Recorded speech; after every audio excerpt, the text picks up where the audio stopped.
Hi guys, it's Lana here, and today I am going to be doing a clean hair care routine for curly hair. After my last video, I had a lot of requests to recommend some clean beauty products, and I actually had a look through my own collection because I have a ton of products. Some of them are clean, some of them aren't. I use most of them anyway, but for this video I'm just only focusing on like the clean ones, and I am going to show them to you.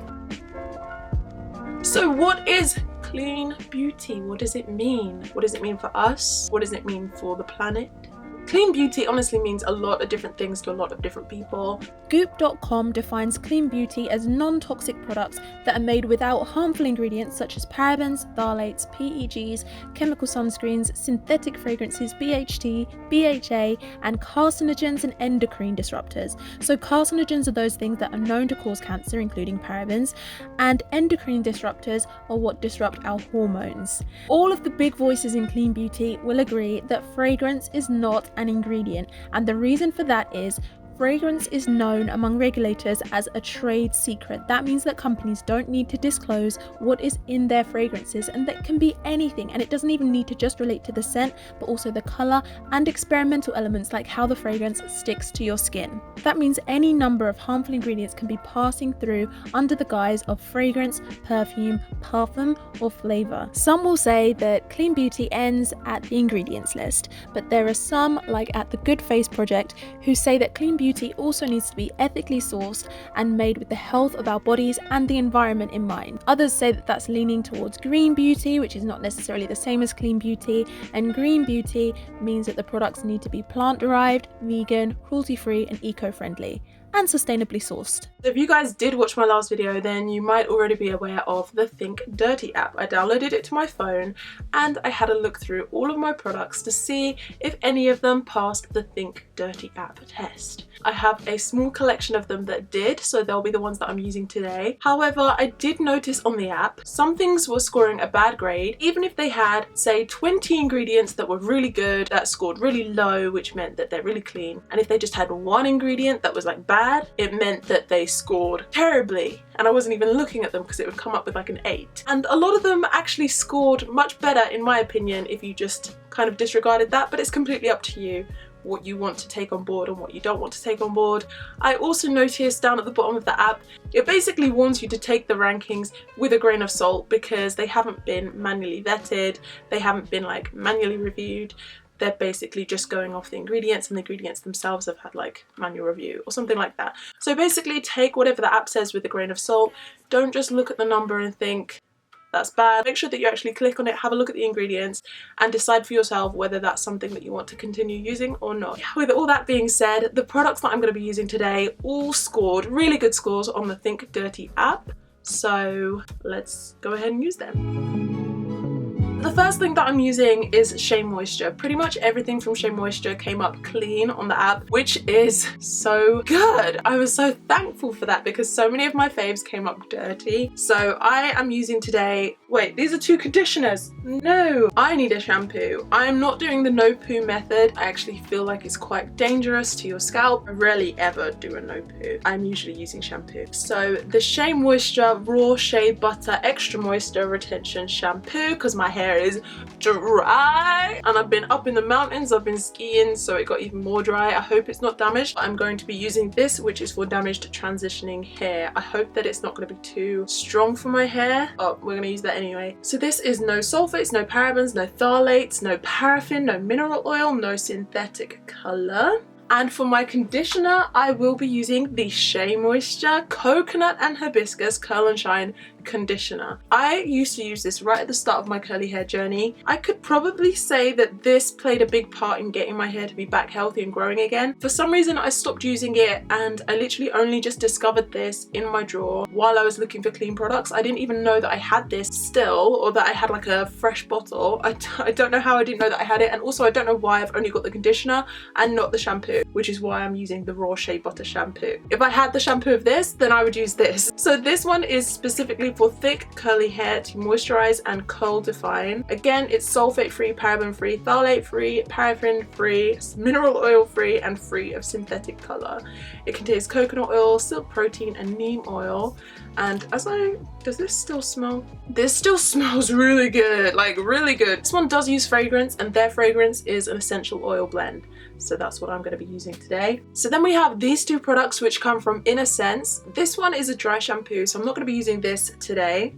So I'm just using the Quiet Calm Curl Control today. I actually used this before. It smells like lemon tart, like lemon curd. Just kind of sweet, not too strong. Like the Shea Moisture scents are really, really strong. This whole line pretty much all scored zeros on the Think Dirty app. That means that app considers these to be the cleanest of the clean. Okay, my hair looks like trash. This is a 10-day-old braid out. I literally just woke up. I'm breaking out. I look a mess. Don't come for me in the comments for the way that I look, because that's mean. I can handle it though, it's fine. We're looking a crusty, dusty, musty mess, but we'll figure it out. I found a dream that I can stick to. So I like to keep my water on a medium temperature for my hair washes, because I feel like if it's too hot it could dry out my scalp and cause irritation and dry out my hair, so I like to keep it just kind of lukewarm. Then I fully saturate my hair and I run my fingers through my hair just to make sure there's no pieces of loose hair or obvious tangles that could get in the way during shampooing. So then I go in with a shampoo. This is the Extra Moisture Retention Shampoo from Shea Moisture. I pour that onto my hand. I mean, I try to, but sometimes I forget that there's a little foil cap inside, so I gotta take that off because it's not gonna work if I don't take that off. That's a note to myself. Then I pour it onto my hand and then onto my scalp, and I work that in, just form a little bit of a lather. These won't lather up as much as a sulfate shampoo would, but they still do the trick. And then I rinse it through, making sure to kind of clean the rest of my hair as I rinse it out. Then I use my conditioner, and sometimes they come with this little pump, and I don't know about you guys, but I don't like it. I'd rather use it without it, so I usually take that out and just pour it directly onto my hands. In my hand, I put it onto my hair. I separate my hair in two because I feel like that's just easier, and then I can also detangle using a wide tooth comb. And when all of that conditioner's in and all of my hair is detangled, I usually just put my hair in buns like this while I finish showering and just let my hair soak up all of that nutrients.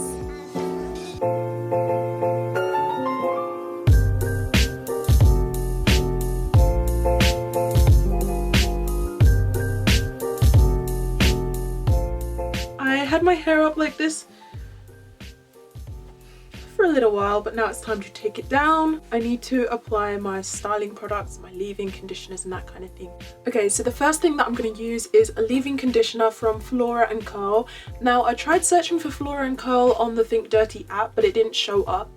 And that's another thing I want to say about that app, that if that's what you're using to determine whether your products are clean or not, then just remember that some products aren't even going to be on their database at all. But I've had a look through and I can't see anything in this ingredients list that would be considered dirty according to the app, and they only have natural fragrance. Pretty much all of it is plants. Like we have ylang ylang, we have calendula, rose. This is clean enough for me. You may have noticed I always take the lids on my bottles because I don't see the point in them. So I'm just going to run this through my hair. This is more like a leave-in detangler more so than a leave-in conditioner, but it's going to work for me. The LANA'S Quiet Calm Curl Control, a styling cream to boost and define curls.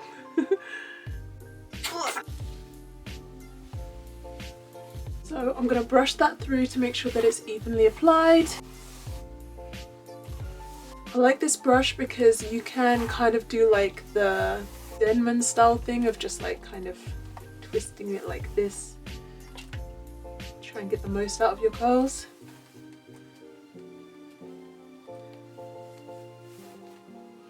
And then scrunch that up. You see the difference? Like we got to do that with this side now too.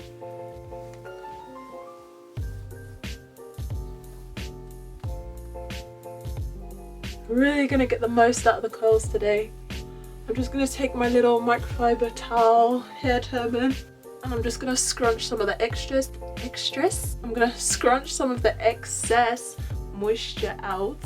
Now that most of the moisture has been scrunched out of my hair, not moisture, but like, now that most of the excess water has been scrunched out of my hair, now I'm gonna go in with some hairdryer action. Why did I say it like that? I'm gonna go in with the hairdryer. This is my hairdryer. That's the hairdryer by itself. It's the Dyson Supersonic. I like this because it has like an inbuilt temperature control. I'm sure most hairdryers probably have some sort of inbuilt temperature control, I hope. But this one is obviously Dyson technology, so it just makes sure that it doesn't get too hot. It's never gonna burn your hair, so I like that. I'm gonna put that on there. It's got heat settings here. I'm gonna switch it on. So I put mine like 0, 0. I can like switch it up, but I like to have it down. Same with this. Strong, low.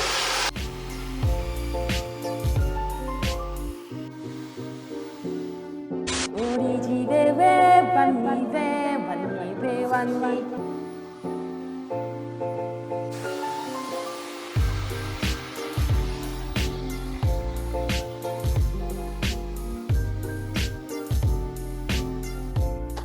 Okay, I think that was like a record time. I think that was like a record time for getting my hair dry. It's not completely dry, so I'm just gonna go and do my makeup and it should be done by then, and then I can show you guys how this really looks. So I'm back. There's a storm coming and it's getting real dark in my room, even earlier than what I scheduled for. So I'm gonna try my hardest to get everything dry, otherwise I'm gonna have to change the lighting and that's really gonna bug me. Come on, hurry up. So I don't know if I'm gonna bother getting dressed today. There's already a storm starting. We'll see. And you're gonna have to wait right until the end of this video to see if I actually bother or if I just take all the makeup off and give up and call it a day. I was not able to find any information about any edge control, you know, flyaway tamer, anything like that. For some reason the information was not on the Think Dirty app. I guess nobody has scanned that or input the information yet. So I wasn't sure which edge control I should use. But then I came to think of it again and I thought, you know what? Even if there is a clean edge control, for a fully clean hair tutorial, I'm just not going to use it. I just think when you're applying something to your scalp that's like so thick and heavy and you leave it on all day, and let's be honest, a lot of us don't clean off the edge control at the end of the night. You know, if you've got it all back here, if you've done a hairstyle that you're planning to keep in all week, do most of you realistically clean it off? Do you use shampoo on it? Probably not. Like, even if you're just using water, it's gonna leave some residue. And I feel like I've been noticing like thinning here, and I think the only thing that I use here is edge control. So something about the edge control is, you know, it's blocking my scalp, it's not letting oxygen get through to it, it's probably not getting a lot of nutrients. I don't know, something's happening with the edge control. If only I could speak. I'm gonna be very hard pressed to find an edge control that is not only clean in formulation but also just clean in general for my scalp. In that sense, I'm just gonna leave it with no edge control today. Oh, I have some oil. I got some oil! Remember what I said about Flora & Co? They're not on the Think Dirty app, but they are clean. They're just not on the app. So maybe I'll add it to the app myself. I think that you can do that. Let's use some of this oil. This beautiful, beautiful oil just to lock everything in, give me some added shine. Yes. Oh, and it smells so good. I have to admit my hair is not fully dry yet, but the sun is disappearing and I need to film this part. This is the finished look. That's the routine. I really hope that you guys enjoyed watching this video and learned a few bits and bobs. If you guys want to see more videos like this, talking about clean beauty, sustainable living, vegan and cruelty-free options, then I would love to make that for you. Whether you are going clean beauty for yourself, clean beauty for the planet, clean beauty for the animals, whatever the case may be, I support you on your journey. Why did I say it like I'm like northern? I support you on your journey. I need to have some water because my organs are currently begging me for that. I got dressed, yay! Hair feels soft It feels moisturized, it feels good, it feels strong. Oh no. No. Duh. Duh. Duh. Duh.